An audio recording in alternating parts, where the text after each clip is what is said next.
इन दिनों कंगना रनौत की film emergency पूरी तरह से विवादों में घिर चुकी है और इसे बैन करने की मांग उठ रही है। इस फिल्म को कंगना रनौत ने खुद डायरेक्ट किया था।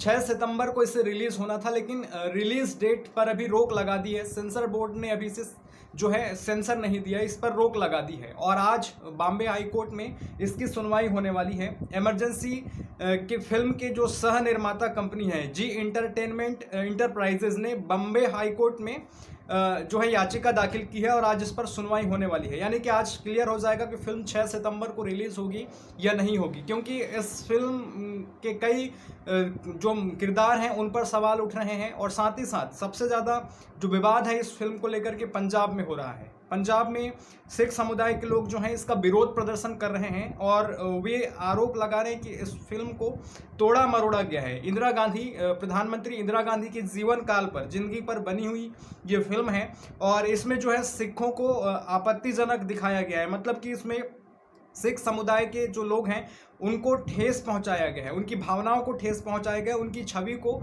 खराब दिखाया गया इस फिल्म में। ऐसा आरोप जो है सिख समुदाय के संगठन लगा रहे हैं। पंजाब में जो सिख हैं, सिख समुदाय के लोग हैं, वो इस पर आपत्ति जता रहे हैं और फिल्म को रिलीज होने से रोकने की मांग कर रहे हैं। फिल्म 6 सितंबर को सिनेमा घरों में रिलीज होनी थी, लेकिन अब तक उसे सेंसर सर्टिफिकेट नहीं मिल पाया है और इस फिल्म में जो है कंगना रनौत ने इंदिरा गांधी का किरदार निभाया है और लगातार ये फिल्म विवादों में घिरती जा रही है और जिस प्रकार से इसके रिलीज डेट पर रोक लगाई जा रही है, उसे सेंसर बोर्ड से अनुमति नहीं मिल रही है, उसको लेकर के भी कंगना रनौत जो है बौखलाती हुई नजर आ रही है और वो एक बेतुका आरोप विपक्ष के ऊपर लगा रही हैं, राहुल गांधी के ऊपर लगा रही हैं। वो ये कह रही हैं कि राहुल गांधी और कांग्रेस पार्टी सेंसर बोर्ड के ऊपर दबाव बना रही है कि मेरी फिल्म को रिलीज ना होने दे, ऐसा करके। जबकि आपको पता है कि ये कंगना रनौत वर्तमान सरकार के एक सांसद हैं, बीजेपी की सरकार है और सेंसर बोर्ड भी सरकार के अधीन होता है, सरकार के हाथों में नाचता है। तो कैसे कांग्रेस और राहुल गांधी सेंसर बोर्ड पर दबाव बना सकते हैं? ये इस प्रकार का बयान, बेतुका जो बातें जो है कंगना रनौत करती हैं, जिनका कोई ये नहीं रहता है। और ये वही कंगना रनौत हैं जो लगातार किसानों का अपमान करती रही हैं, दलित शोषितों का अपमान करती रही हैं और विवादित बयान देती रही हैं। इसी वजह से उनको आज ये खामियाजा भुगतना पड़ रहा है कि उनकी अपनी फिल्म रिलीज नहीं हो पा रही है। क्योंकि आप देखते हैं जाति जनगणना होनी चाहिए या नहीं होनी चाहिए, ऐसा जब उनको मीडिया इंटरव्यू में पूछा जाता है तो जाति जनगणना नहीं होनी चाहिए, क्यों किसी की जाति पूछी जानी चाहिए, ये बातें वो करती है। और जब उनको लल्लन टॉप के ही इंटरव्यू में सौरभ द्विवेदी के द्वारा उनसे सवाल किया गया कि जब आप जाति जनगणना नहीं करवाएंगे तो आप अफर्मेटिव एक्शंस कैसे ले पाएंगे, मंडल कमीशन की अनुशंसाओं को आप कैसे न्यायपूर्ण लागू कर पाएंगे, काका कालेलकर ने जो रिपोर्ट पेश की थी उस आधार पर आप कैसे दलित शोषित आदिवासियों को आप उनके अधिकार दिला पाएंगे। जब उनसे यह सवाल पूछा जाता है तो वो चुप हो जाती हैं और वो कहने लगती हैं कि नहीं, ये मतलब उनको मंडल कमीशन, काका कालेलकर रिपोर्ट के बारे में पता ही नहीं है, ऐसा आपको लगेगा जब उनका इंटरव्यू सुनेंगे तो। क्योंकि आप देखते हैं एक तरफ जो जाति जनगणना के पक्षधर हैं वो कहते हैं कि जाति जनगणना होनी चाहिए, सबकी कितनी संख्या है, ओबीसी की, एससी एसटी की पता लगानी चाहिए और उनको उनकी जनसंख्या के अनुपात में उनको भागीदारी सुनिश्चित करवाया जाना चाहिए शासन प्रशासन में और उनको उनका अपना हक दिलवाना चाहिए, ये बातें कही जाती है। और दूसरी तरफ जाति जनगणना के जो पक्षधर नहीं है वो कहते हैं कि इससे पॉलिटिक्स जो है जाति पे आधार पर हो जाएगा, जाति में बढ़ जाएंगे, आपस में लड़ना झगड़ना शुरू कर देंगे, ये बातें वो करते हैं।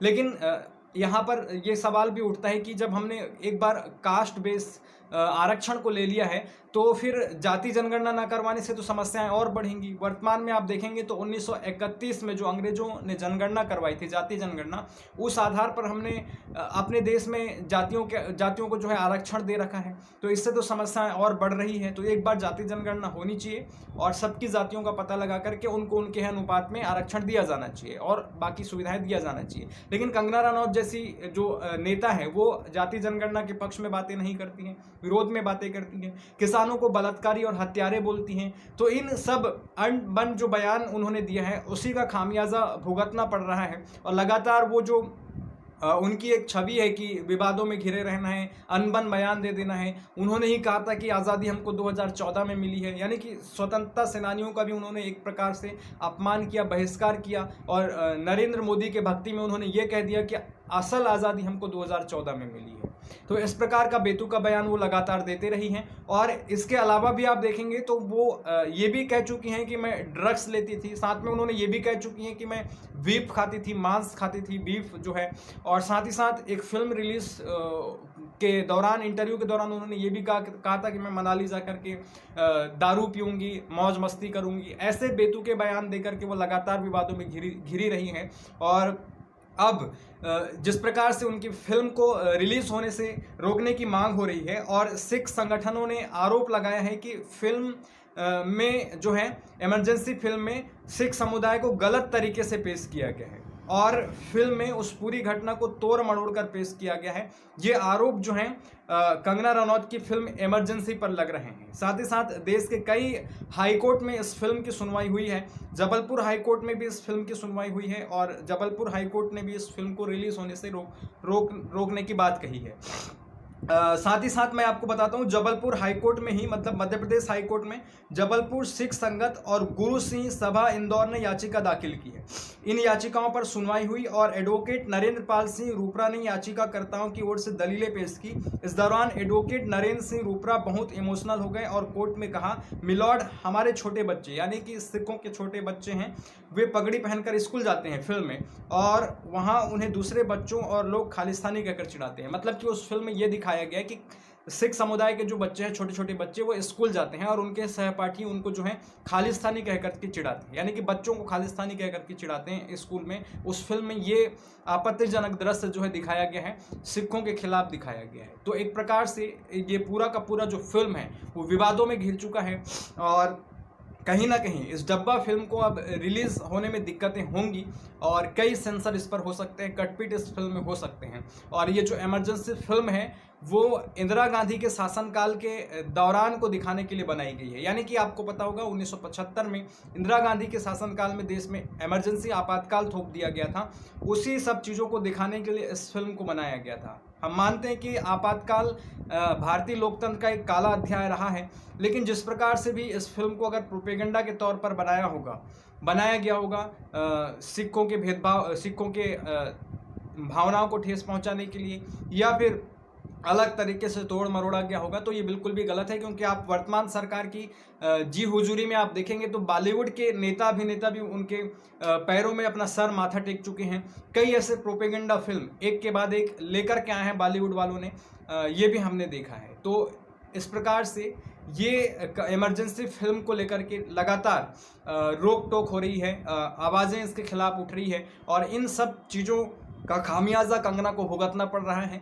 और ये खामियाजा केवल कंगना को ही नहीं, बीजेपी को भी भुगतना पड़ेगा, क्योंकि ये जो नेता हैं, ये जो सांसद है, वो अनबन बयान देती रही हैं। कांग्रेस के खिलाफ हो, विपक्ष की पार्टियों के खिलाफ हो, या फिर राहुल गांधी के खिलाफ हो। राहुल गांधी को भी उन्होंने ड्रग्स चर्सी कहा था, ड्रग्स लेते हैं कहा था। और साथ ही साथ मीडिया इंटरव्यू में उन्होंने ये भी कहा कि राहुल गांधी नेता प्रतिपक्ष बनने के लिए क्या कर लिया, मतलब क्या किया है उन्होंने जो नेता प्रतिपक्ष बन गए, वो ऐसा वो कह रही थी। जबकि आपको पता है कि नेता प्रतिपक्ष बनने के लिए लोकसभा में 10% सीटें हासिल करनी होती है। उतनी सीटों से ज़्यादा सीटें राहुल गांधी ने हासिल की, 99 लोकसभा सीटों पर उन्होंने अपने सांसद जिताए। तो इन सब चीज़ों को दरकिनार करके भी वो खिल्लियाँ उड़ाने में लगी हुई रहती हैं, लेकिन खुद की खिल्ली उनकी उड़ जाती है। अब जनता उनको सीरियसली नहीं लेती है, क्योंकि उनके जो बेतुके बयान रहे हैं कि हमको आज़ादी 2014 में मिली, मैं ड्रग लेती थी, मैं बीफ खाती थी, मैं दारू पीऊँगी मनाली जा कर के, किसान हत्यारे हैं, बलात्कारी हैं, और साथ ही साथ जाति जनगणना नहीं होनी चाहिए, ऐसी जो वो बेलगाम बातें की हैं, इससे उनको ही केवल नुकसान नहीं होगा, उनकी फिल्म को ही केवल नुकसान नहीं होगा, आने वाले समय में बीजेपी को भी नुकसान होगा। भले ही बीजेपी ने अभी उनको खुला छूट दे रखी है इस प्रकार की बातें कहने के लिए, लेकिन इसका खामियाजा बीजेपी को अकेले डुबाकर रख देगी ये कंगना। ये पूरी बातें हैं। और इमरजेंसी फिल्म जिस पर अब रोक लग चुकी है, अभी आज उस पर फैसला भी आने वाला है बॉम्बे हाई कोर्ट का, और देखते हैं कि इस फिल्म को रिलीज़ होने दिया जाता है या नहीं होने दिया जाता है। क्योंकि पंजाब के जो किसान हैं वो बहुत ही इस फिल्म से आहत नज़र आ रहे हैं, क्योंकि उनका आरोप है कि इस फिल्म में हमारे अपने स्वाभिमान को ठेस पहुंचाया गया है और हमारे अपने बच्चों को खालिस्तानी बताया जा रहा है उस फिल्म में, ऐसा आरोप वो लगा रहे हैं। तो इस पूरे मुद्दे को लेकर के आप क्या सोचते हैं और कंगना की इस डब्बा फिल्म पर आप अपनी क्या राय रखना चाहते हैं?